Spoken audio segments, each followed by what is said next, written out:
Hello, এই মুহূর্তে আপনি কোথায় আছেন?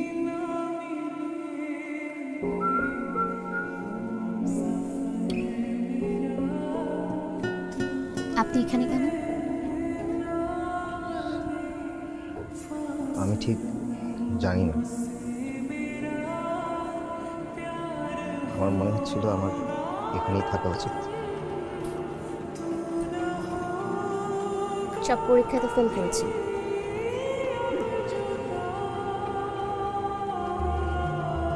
আমিও তাই ভাবছিলাম।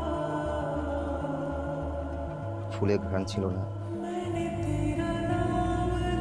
কেরোসিনেও ভেজাল, কেরোসিনেও গন্ধ ছিল না।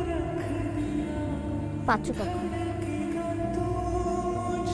কাজে নিয়ে এসেছিল, কবি বলে দিয়েছেন খুব শীঘ্রই দাওয়াত পেয়েছেন।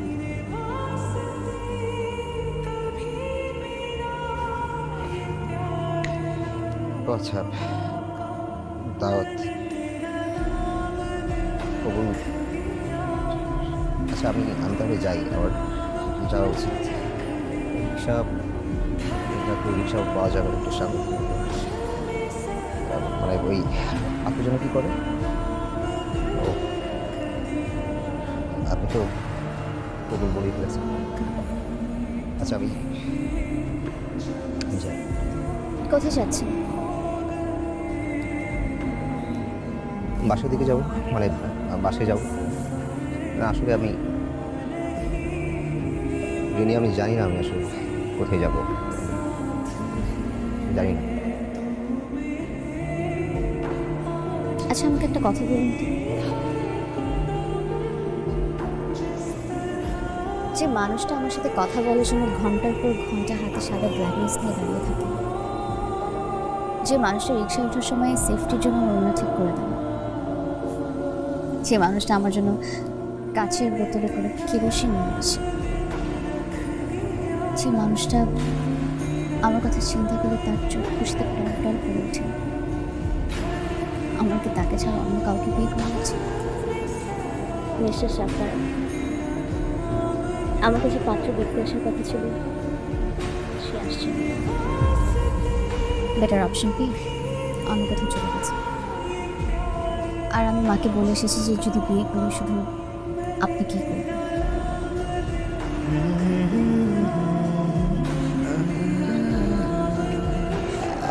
আমার না মাথা কাজ করছে না। মানে মানে হচ্ছে কি, ওই মাথার ভিতরে ব্রেনটা না একবার ডানের দেয়ালে বাড়ি খাচ্ছে, আর একবার বায়ের দেয়ালে বাড়ি খাচ্ছে। আপনার মাথার মধ্যে দেয়াল আছে? আছে হয়তো।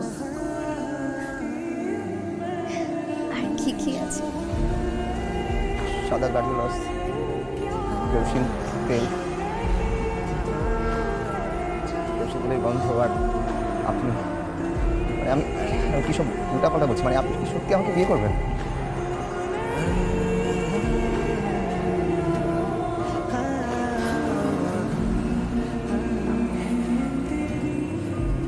আমার আপনার সাথে বিয়ে হবে, আপনার সাথে সংসার হবে, তারপর আমাদের ফুটফুটে দিকে বাচ্চা হবে।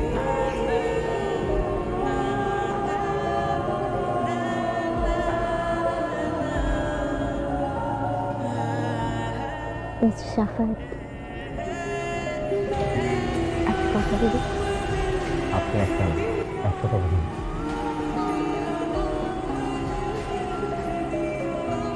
আমাদের কি প্রেম হয়ে গেছে?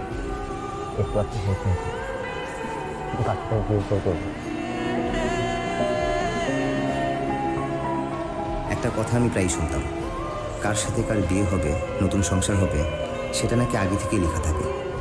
আমার আর রিনির মধ্যে হয়তো চোখে চোখে একটু আধটু প্রেম হয়েছিল, সেটা ঠিক।